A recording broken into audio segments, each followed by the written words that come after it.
Universe நேயர்களுக்கு எனது அன்பான வணக்கத்தை தெரிவித்துக் கொள்கிறேன் தோழர்களே. கலைஞரை கைவிடாத எம்ஜிஆர் பார்க்கலாமா, இல்லைன்னா கலைஞரோட சூழ்ச்சியை முறியடித்த எம்ஜிஆர் எப்படின்னு பார்க்கலாமா? முக்கியமான செய்திகளை நான் தொடர்ச்சியாக பதிவிடுவதன் நோக்கம் என்னவென்று புரிந்து கொள்ள வேண்டும் தோழர்களே. சில செய்திகள் எதிர்கால வரலாற்றிற்கு புத்தகத்தில் ஆவணமாக இருக்கும். அப்படி இல்லை என்றால் யாராவது ஒரு செவியில் ஏதோ ஒரு பேச்சில் ஒரு செகண்டில் அது கடந்து விட்டு போயிடுவாங்க. அப்படி என்ன நடந்துச்சுங்க அப்படிங்கிற செய்தியை விலாவரியாக நான் செய்வது தான் அரசியல் பயிற்சி வகுப்புக்கு இது முக்கியமான கருத்தாக அமையும் தோழர்களே. அதுதான் ஒரு தலைவர் மீது இன்னொரு தலைவர் பழி போடுவதை நாம் பார்த்துருப்போம். ஒரு தலைவரை எவ்வளவு நெருக்கடிக்கு உள்ளாகிற சூழலை நாம் பார்த்துருப்போம். முதலமைச்சராக இருந்த கலைஞர் கருணாநிதி திடீரென்று ஆட்சியை விட்டு விலகி வெளியே வந்த பிறகு மக்களால் புறக்கணிக்கப்பட்டு, மக்களால் தோற்கடிக்கப்பட்டு, ஏன் இந்த வார்த்தையை நான் சொல்கிறேன்னு கேட்டுக்கணும்.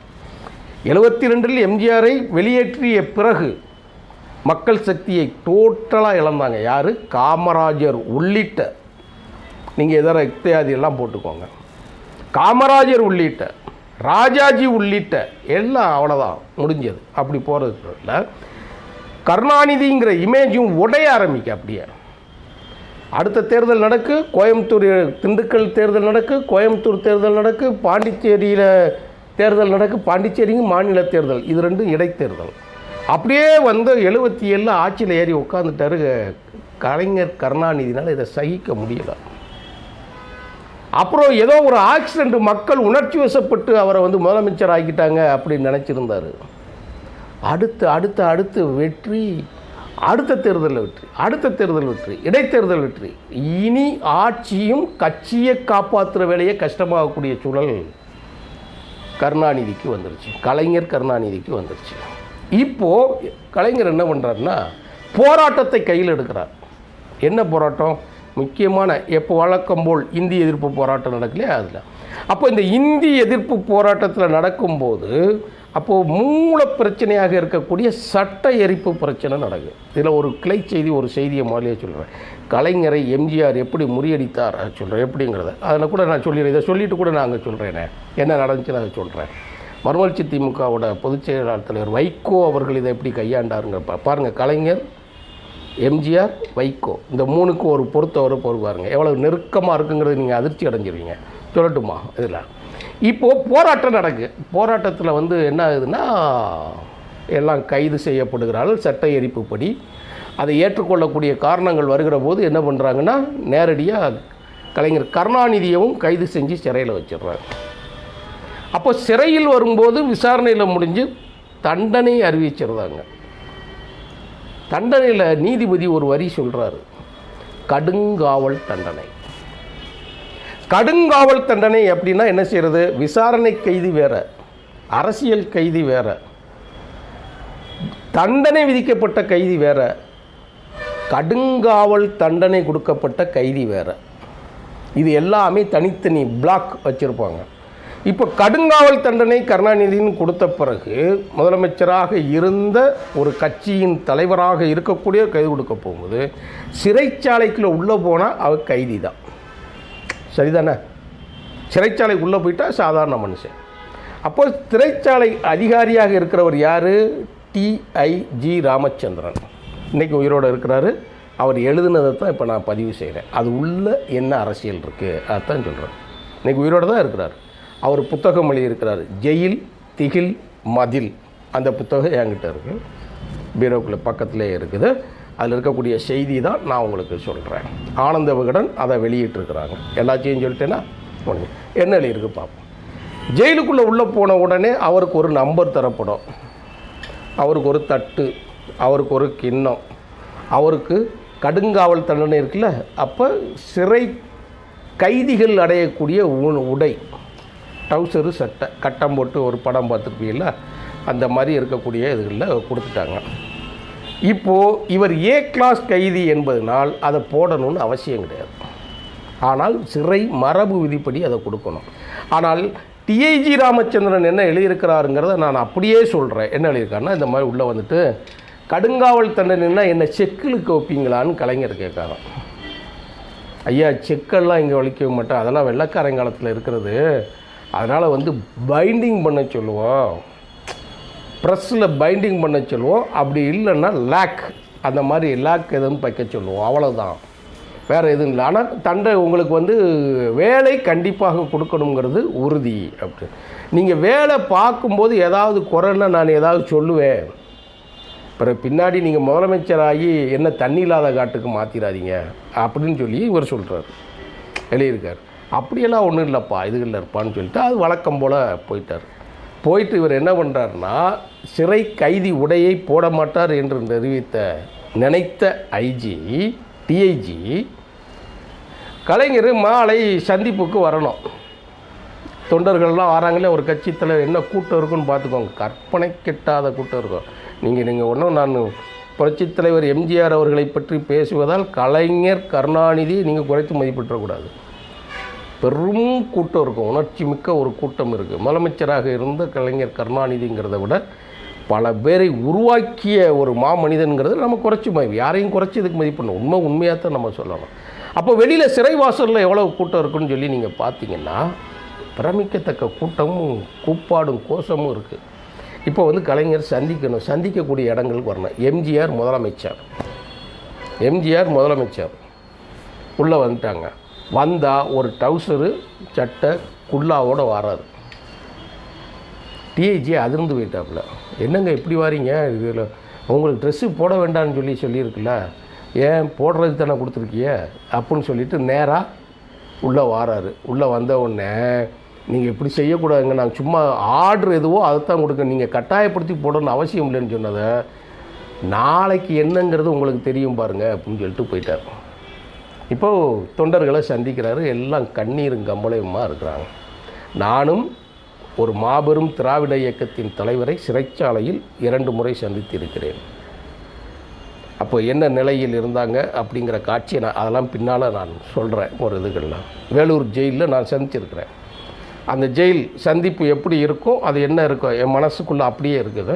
அதை பின்னால் ஒரு நாள் சொல்கிறேன். ஒரு நாள் தொல்காப்பிய பூங்கா வெளியீட்டு விழா அன்று நான் சந்தித்த சூழல் இருக்குது. எங்களோட அண்ணாச்சி தலைமையில் நாங்கள் ஒரு சில பேர் போனோம் வச்சோம். இது கூடுதல் தகவலுக்காக நான் சொல்கிறேன். அப்போ ஒரு சந்திப்பு எப்படி நிகழும் அப்படிங்கிற காட்சியை நான் சொல்கிறேன். இப்போ இந்த செய்தி வெளியே போன உடனே மறுநாள் பேப்பரில் என்ன ஆயிடுச்சுன்னா, கலைஞர் ஒரு சிறை தண்டனை கைதி மாதிரி ட்ரெஸ்ஸை போட்டு ஒரு ஈயத்தட்டு ஒரு கப்பு வச்சுக்கிட்டு இருக்கிற மாதிரி மறுநாள் போட்டால் வந்துச்சு பத்திரிக்கையில். இப்போ இவர் சொன்னார்ல டிஐஜிட்ட, நாளைக்கு என்ன நடக்குன்னு பாருங்கள் அப்படின்னு சொல்லி, தமிழ்நாடு முழுவதும் போராட்டம். நீங்கள் டவுசரோட எம்ஜிஆர் உட்கார வச்சுட்டாரு, டவுசரோட உள்ளுக்குள்ளே வந்து கொடுமைப்படுத்துகிறாங்க, கொடூரம் பண்ணுறாங்க அப்படின்னு செய்தி வந்ததும் பெரிய போராட்டம் வந்தது. இப்போ டிஐஜி இருக்கார் இல்லையா, டிஐஜி ஃபோன் போட்டு கேட்காரு, என்னையா எப்படியா கலைஞருக்கு நீங்கள் டவுசர் கொடுத்தீங்க அப்படின்னு. அப்புறம் தான் ஏன் டிஐஜிக்கு இவ்வளோ கோவம் வருதுன்னு தெரிஞ்சுன்னா, எம்ஜிஆர் நேரடியாக லைனுக்கு போயிருக்கிறார். லைனுக்கு போய் நீங்கள் ஏன் அவருக்கு ட்ரௌசர் கொடுத்தீங்கன்னா, அப்படியெல்லாம் இல்லைங்க, பேப்பரை பார்க்காம டிஐஜி பதில் சொல்லிட்டாரான். பேப்பரை பார்க்கல அவர், செய்தி இந்த மாதிரி வந்திருக்குங்கிறது அவர் இன்னும் உள்ள ரூமுக்குள்ளே இருக்கிற ஆளுங்க தானே, இன்னும் செய்தி போய் அவருக்கு சேரலை. ஆனால் உளவுப்பிரிவு மூலமாக இவர் கன்ஃபார்ம் ஆகிட்ட செய்தியை முதலமைச்சர் வந்தவொடனே, முதல்ல பேப்பரை பாரியா, என்ன செய்தி வந்திருக்கு, என்ன சொல்லிக்கிட்டு இருக்கீங்க, என்ன நடந்துக்கிட்டு இருக்கு, நீ என்ன செய்வே எனக்கு தெரியாது. கைதியோடு கலைஞர் கருணாநிதி இருக்கக்கூடாது, யார் எம்ஜிஆரோட உத்தரவு. இப்போ கொடுத்தது உண்மையாக இல்லையான்னு எனக்கு தெரிஞ்சாகணும், ரிப்போர்ட்டு கொடுக்கணும். இப்போ டிஐஜி நேரடியாக கிளம்பி வாரேங்கிறாரு. கிளம்பி வரும்போது ராமச்சந்திரன்ட்ட கேட்குறேன், ஐயா நான் சிறையில் என்ன விதிமுறைகளோ அதுதான் கொடுக்க, போட வேண்டான்னு நான் சொன்னேன். எல்லாத்தையும் விடியா, உள்ள கலைஞர் இருந்த படம் எப்படி வெளியே வந்துச்சு, டவுசரோடு இருக்கிற படம் யார் போட்டா எடுத்தா, யார் அனுமதி கொடுத்தது சொல்லுங்காரு. இவர் அப்படி எடுக்கவே இல்லைங்க, உள்ளே இல்லவே இல்லைங்க. அப்போ கேட்டது, ஐயா இப்படி படம் வந்திருக்கே, உள்ளே நீங்கள் எதுவும் எடுக்கலையே, போட்டால் எதுவும் எடுத்தாங்களா வச்சாங்க, ஏன்னா சந்திப்புக்கு வராங்க இல்லையா அப்படிங்கிறது ஒரு பெரிய குழப்பினோடனே கலைஞர் சொல்லியிருக்கிறாரு டிஐஜிட்ட, உள்ளே வந்தால் என்ன நடக்கும்னு தெரியுமியா, நீ இந்த மாதிரியெல்லாம் டவுசர் கொடுப்பீங்க, சட்டை போடுவாங்கலாம் தெரிஞ்சு நான் ஏற்கனவே உன்னை தச்சு முரசொலி அலுவலகத்தில் ஒரு ஈயத்தட்டோட கோப்போட போட்டோ எடுத்துட்டேன், என்னை வச்சு போட்டோ ஷூட்டை எடுத்து ரெடியாக வச்சுருந்தோம், அரசியல் பண்ணுறதுன்னா லேசுன்னு நினச்சியா அப்படின்னு சொல்லிவிட்டு, ஐயா தெய்வமே என்ன இப்படி பண்ணி போட்டீங்களே அப்போ அது போட்டா ஷூட்டா? ஆமாம், முரசொலி ஆஃபீஸில் வந்து ரெடியாக வச்சுருந்தேன், போட்டு விட்டாங்க.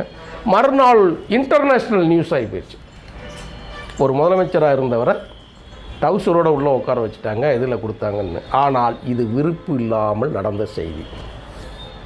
இப்போ எம்ஜிஆருக்கு பெரிய ப்ரெஷர், அவருடைய பேர் டேமேஜ் ஆகும் இல்லையா? எத்தனை திரைக்கதை ஆசிரியரை பார்த்துருப்பார். நீ என்ன எழுதுனாலும் அதை ஆக்ட் பண்ணி அந்த ஆக்டுக்கு உயிர் கொடுக்கறது கதாநாயகன் தானே. இப்போ எம்ஜிஆர் ஒரு நடவடிக்கை எடுத்தார். ஓ, நீ இதை வச்சு இப்படி அரசியல் பண்ணணும்னு நினைக்கிறியா? அப்படியா? நீ என்ன செய்வியோ ஏது செய்வியோன்னு தெரிஞ்சாதுன்னு 2000 பேர்கிட்ட தமிழ்நாடு முழுவதும் கைது. கலைஞர் ஒரு காரியம் பண்ணாரா, நீ மறுநாள் இன்டர்நேஷ்னல் செய்தி அடிச்சு இப்போ நான் அடிக்கேன் பாரு அப்படின்னு சொல்லிட்டு அந்த சிறையில் எதுவுமே போட விடாமல் எல்லாத்தையும் எடுத்து விட்டார். உடனே இவர் போய் கேட்குறாரு, ஐயா நீங்கள் இதை கொடுக்கலன்னா டிஐஜி வந்தாருன்னா என் பதவிக்கே ஆபத்து, அவ்வளோ தூரத்துக்கு சொல்கிறாங்கன்னு. உன்னுடைய வேலைக்கு ஏதாவது ஆபத்து வரும் என்று தெரிந்தால் இந்த ஒன் டவுசரை வச்சுக்கோ, இந்தா கொடுத்துட்டார். இப்போ போட்டால் எப்படி வந்துச்சுன்னு தெரியாது, இதுக்கு ஆதாரம் எதுவும் கிடையாது, ஒன்றுமே கிடையாது. இதை கலைஞர் பின்னாடி எழுதிட்டாருன்னு வச்சுக்கோங்க, அது உளவுத்துறை மூலமாக செய்தி போயிடும்னு வச்சுக்கோங்க. ஆனால் அன்றைக்கி இருக்கக்கூடிய பிரச்சனை, நீங்கள் கடைக்கோடியில் இருக்கக்கூடிய கிராமத்து மனிதர்கள் வரைக்கும் இந்த செய்தி எப்படி கொண்டு போய் சேர்ப்பீங்க? அப்போது இது மூலமாக ஒரு அரசியல் ஏற்படுத்தி தமிழ்நாட்டுக்குள் குழப்பம் விளைவிக்க முயற்சி செய்து ஆர்ப்பாட்டங்கள், போராட்டங்கள், மறியல்கள் அப்படின்னு ஒன்று ஒரு கொந்தளிப்பான நிலையில் அடைக்கிறதுக்கு எல்லாரும் தயாராகிக்கிட்டு இருக்கிறாங்க. அறிவிப்பு மாவட்ட செயலாளர்கள், சட்டமன்ற உறுப்பினர்கள் மூலமாக தமிழ்நாடு முழுவதும் பெரிய பிரபல்யமான ஏற்பாடு நடந்து கொண்டு இருக்கிற போது மிட்நைட்டில் ஒரு செய்தி வருது, கைது செய்யப்பட்ட அனைவரும் விடுதலை. மறுநாள் காலையில் பேப்பரை திறந்தால் கலைஞர் கருணாநிதி உள்ளிட்ட அனைவரும் விடுதலை செய்யப்பட்டார்கள் வந்துடுச்சு. நீங்கள் நல்லா கேட்டுக்கணும், மிசால கைதானாப்ல கலைஞர் மகன் தற்போதைய முதலமைச்சர் மு.க. ஸ்டாலின் படம் வந்திருக்கா? கூட எத்தனை பேர் இருக்கிறாங்க? படம் வந்திருக்கா? இப்போ நான் ஒரு கேள்வி கேட்டால் யாரும் நீங்கள் கோவப்படக்கூடாது, நீங்கள் யாரும் திட்டக்கூடாது, தப்பான வார்த்தைகளை பயன்படுத்தக்கூடாது. ஒன்று சொல்லட்டுமா? யார் நடிகர்? இதில் யார் நடிகர்? இதில் யார் கூத்தாடி? கேட்போம்ல. அப்போது வீட்டில் ஒரு போட்டோ ஷூட் எடுத்து மக்களிடம் நீ பிரச்சனையை உண்டாக்குறதுக்கு எங்கள் சட்டப்படி நீங்கள் போராட்டம் பண்ணினீர்கள், சட்டப்படி நீங்கள் கைது செய்யப்பட்டீர்கள், சட்டப்படி விசாரணை நடத்தப்பட்டது, சட்டப்படி கோர்ட் உங்களுக்கு தண்டனை கொடுத்துருக்கு, சட்டப்படி உங்களை கைது செஞ்சு சிறையில் அடைத்திருக்கிறாங்க. இதான உண்மை. நீங்கள் போட்டோ இருக்கிற மாதிரி போட்டோ ஷூட்டு முதல்லையே எடுத்துகிட்டு வரணும்னா அப்போ இந்த சூழலை நீங்கள் உருவாக்கியிருக்கிறீங்க.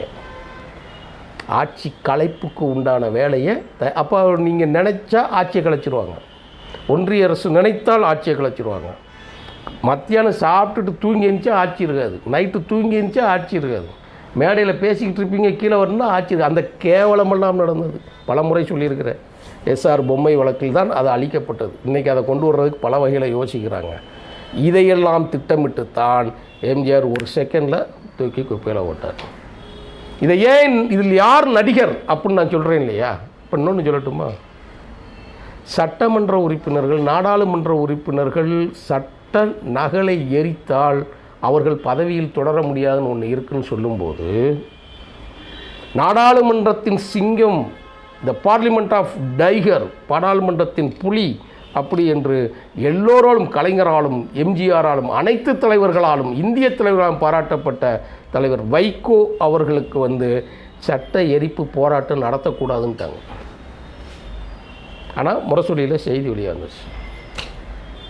அப்போ சொல்கிறாரு, நான் நாடாளுமன்றத்துக்கு போவேன், தமிழ்நாட்டிலிருந்து போவேன், திராவிட இயக்கத்தின் சார்பாக நான் போவேன், ஐ மீன் த திராவிடியன் ஸ்டாக் அப்படின்னு சொல்லக்கூடிய பேரறிஞர் அண்ணாவின் வழி வந்தவன் என்று நான் பேசப்படுறேன். கைதுக்கு பயந்து வைகோ சட்டத்தை எரிக்கவில்லை என்ற பேர் வந்துவிடக்கூடாது என்று சொல்லி கலைஞருக்கே தெரியாமல் நெல்லையில் சட்டத்தை எரித்தவர் வைகோ. நான் சொல்கிறேன், யார் நடிகர்? நீங்கள் அறிவிச்சு இல்லையா? அறிவிச்ச மாதிரி இருக்க வேண்டியதானே. இங்கிட்டு எம்ஜிஆருக்கு ஆட்சி போகணும், இங்கிட்டு தலைவர் வைகோ அவர்களுக்கு பதவி போகக்கூடாது. ஏன்னா போனால் கட்சியை பாதிக்கும். கட்சியோட ரிஜிஸ்ட்ரேஷன் பாதிக்கும். எவன் ஜெயிலில் போனால் அது ரெண்டாவது வேறு, ஜெயிலுக்கு போனால் என்ன நடக்கும் அப்படிங்கிற மாதிரி சொல்லிடுவாங்க ஒரு வழியில். நாங்கள் அப்படி கிடையாது, அப்புறம் நாங்கள் தலைவரே ஜெயிலில், அப்போ ஏன் போக சொல்லலை? அதையெல்லாம் மீறித்தான் கைதாகி அவர் வெளியில் வந்து நாடாளுமன்றத்துக்குள்ளேயே சொன்னார். அப்போ முரசொலிமாறன் என்ன சொன்னார் தெரியுமா? இது ரொம்ப முக்கியமானது, யாரும் கோவப்பட்டுக்கிடாதீங்க, நான் வரலாறை சொல்கிறேன்.